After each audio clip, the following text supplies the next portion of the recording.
जब एक लड़का और उसके साथ दो लड़कियां लॉक हो जाते हैं एक हीटर रूम में जिसका टेम्परेचर लगातार बढ़ रहा होता है। आखिर ये लोग उस रूम में किस तरह से लॉक हो जाते हैं, क्या ये लोग उस रूम से जिंदा वापस आएंगे भी या नहीं, ये जानने के लिए वीडियो के अंत तक बने रहना। तो चलिए स्टार्ट करते हैं मूवी की स्टोरी को। दोस्तों, कहानी स्टार्ट होती है और स्टार्टिंग में हमें एक लड़की दिखाई जाती है जिसका नाम जेना होता है। जेना अपने मंगेतर के साथ कार ड्राइव कर रही होती है। ये लोग कहीं जा रहे होते हैं। जेना काफ़ी खुश होती है क्योंकि उन दोनों की कुछ समय बाद ही शादी होने वाली होती है। लेकिन आगे चलकर उनकी कार का एक्सीडेंट हो जाता है जिसमें उसका मंगेतर मारा जाता है। अब हमें 3 साल के बाद का सीन दिखाया जाता है जिसमें जेना फोटो क्लिक कर रही होती है। जेना अभी भी अपने मंगेतर को ही याद करती है क्योंकि वो उससे काफ़ी प्यार किया करती थी। अब यहाँ पर जेना के फ्रेंड रेने को दिखाया जाता है।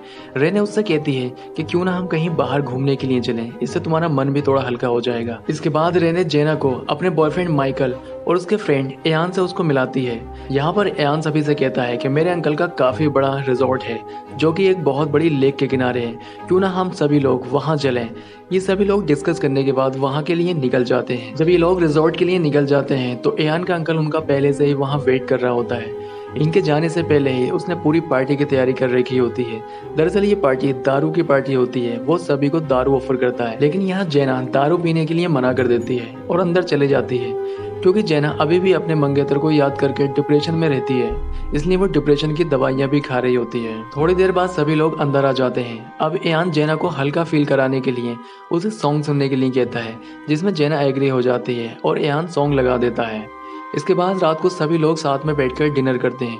डिनर के बाद जेना बाहर चले जाती है और एयान के अंकल के कुत्ते के साथ खेलने लगती है। तब वो देखती है रेने का बॉयफ्रेंड माइकल काफी ज्यादा ड्रग्स ले रहा होता है। जब जेना ये बात रेने को बताती है तो रेने इस बात को लाइटली लेती है। इसके बाद वहाँ एयान का अंकल आ जाता है। वो उनसे कहता है कि रात को एक पार्टी है जिसमें सभी का इन्विटेशन है। मैं उस पार्टी में नहीं जा पाऊंगा क्योंकि उस पार्टी में मुझे डेकोरेशन का काम मिला है, मुझे काफी ज्यादा काम है, इसलिए तुम लोग चले जाना। ये लोग पार्टी में जाने से पहले हीटर रूम के अंदर जाने की बात करते हैं। दरअसल हीटर रूम एक ऐसा रूम होता है जिसका टेम्परेचर अपनी मर्जी से बढ़ाया या घटाया जा सकता है, जिसमें टेम्परेचर इतना हाई हो जाता है कि बॉडी पूरी गर्म हो जाती है। ये सभी लोग अपने अपने कपड़े उतार कर उस रूम के अंदर चले जाते हैं, लेकिन जेना को अभी इस रूम में जाते हुए कुछ अच्छा नहीं लग रहा था। और दूसरी चीज, वो अपने मंगेतर को भी नहीं भूल पा रही थी। इसकी वजह से वो वहाँ खुलकर एंजॉय नहीं कर पा रही थी। थोड़ी देर बाद जेना भी वहाँ आ जाती है, लेकिन उसकी रूम के अंदर जाने की हिम्मत नहीं होती है। तभी एयान वहाँ आ जाता है और उसे अंदर आने के लिए कहता है। तब जेना पानी की कुछ बोतल लेकर उस रूम के अंदर चली जाती है। अब ये लोग उस रूम के अंदर काफ़ी ज़्यादा एंजॉय कर रहे होते हैं। जब इनकी बॉडी काफ़ी गर्म हो जाती है तो ये लोग फैसला करते हैं कि क्यों ना लेक के अंदर जाकर नहाया जाए और वापस फिर से इसी रूम के अंदर आया जाए। ये लोग वहाँ से निकलकर लेक में नहाने के लिए चले जाते हैं। नहाने के बाद ये लोग फिर से उसी रूम में आ जाते हैं। यहाँ पर रेने और जेना रूम के अंदर चले जाती है, लेकिन माइकल और यान काफ़ी ज़्यादा ड्रिंक कर लेते हैं। ड्रिंक करने के बाद ही रूम में आ जाते हैं और फिर से बॉडी गर्म होने के बाद नहाने के लिए चले जाते हैं। इस बार जब ये नहाकर आते हैं तो जेना तो रूम के अंदर चली जाती है, लेकिन माइकल अपनी गर्लफ्रेंड रेने को रोक लेता है। वो उससे कहता है कि क्यों ना हम अकेले रूम में ऊपर जाकर मस्ती करें। यहाँ पर रेने उसको मना कर देती है और उससे कहती है कि तुमने काफ़ी ज़्यादा ड्रिंक कर ली है, इसलिए तुम्हारा दिमाग खराब हो गया है। ये बात कहकर वो रूम के अंदर चली जाती है। अब क्योंकि माइकल रूम के अंदर नहीं आया था, ये तीनों लोग ही रूम के अंदर मौजूद होते हैं। थोड़ी देर बाद एक आहट सुनाई देती है। यहाँ माइकल से अनजाने में एक ऐसी गलती हो जाती है जिसकी सजा अब ये तीनों भुगतने वाले होते हैं। जब ये लोग दरवाजे पर जाकर चेक करते हैं तो दरवाजा नहीं खुलता है। काफी कोशिश करने के बाद भी दरवाजा ये नहीं खोल पाते हैं। यहाँ रेने को लगता है कि माइकल शायद दरवाजा बंद करके बाहर से चला गया है। ये लोग माइकल को काफी ज्यादा आवाज लगाते हैं, लेकिन इनकी आवाज कोई नहीं सुनता है। अब क्योंकि कमरे का टेम्परेचर लगातार बढ़ रहा होता है, क्योंकि कमरे के अंदर स्टोन हीटर लगे होते हैं।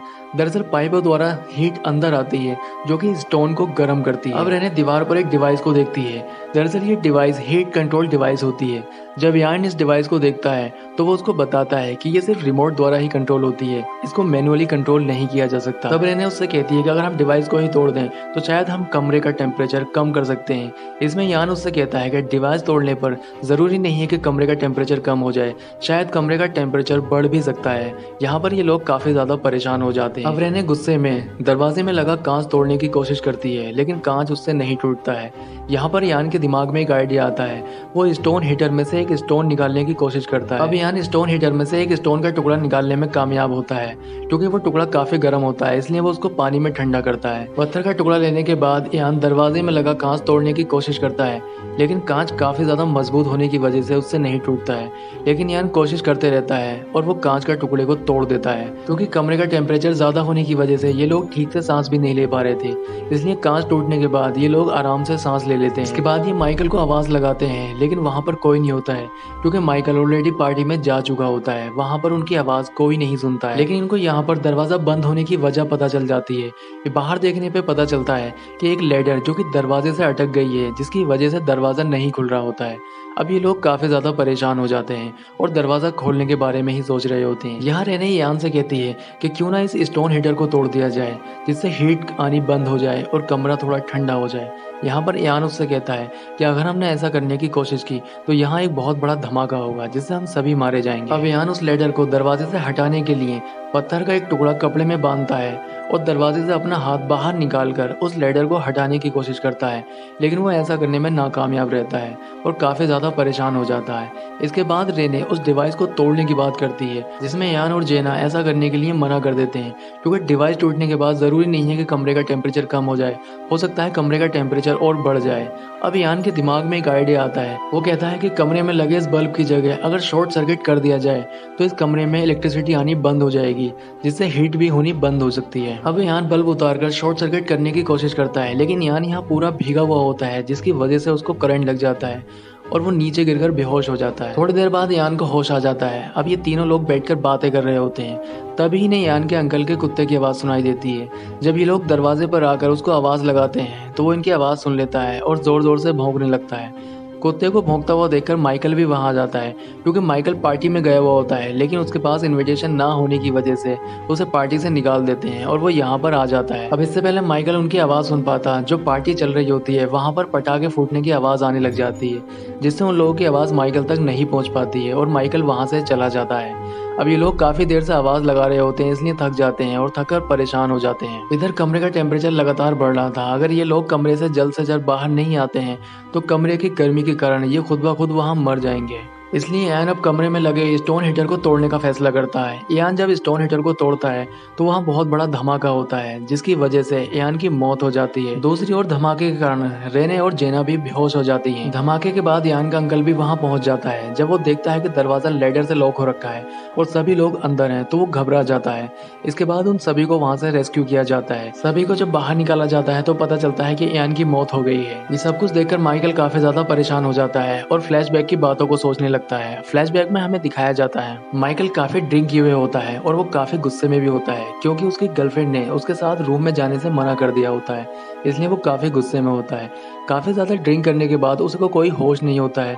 उसकी एक गलती की वजह से लेडर दरवाजे से टकरा जाती है और दरवाजे को ब्लॉक कर देती है, लेकिन वो दरवाजे से लेडर हटाए बिना ही वहां से चला जाता है और रूम में मौजूद सभी लोग ब्लॉक हो जाते हैं। यही बात सोच सोच कर माइकल काफी परेशान होता है। वो अपनी गलती का एहसास भी करता है, लेकिन उसकी इस गलती की वजह से उसका दोस्त यान इस दुनिया को छोड़कर जा चुका था। यहाँ वो यही बात सोचता है कि काश अगर वो होश में होता तो उससे ऐसी गलती ना होती और उसका दोस्त आज यान उसके साथ होता। यहाँ पर मूवी का एंड हो जाता है। दोस्तों, आपको मूवी कैसी लगी कमेंट करके बताएं और हमारे वीडियो को लाइक ज़रूर करें।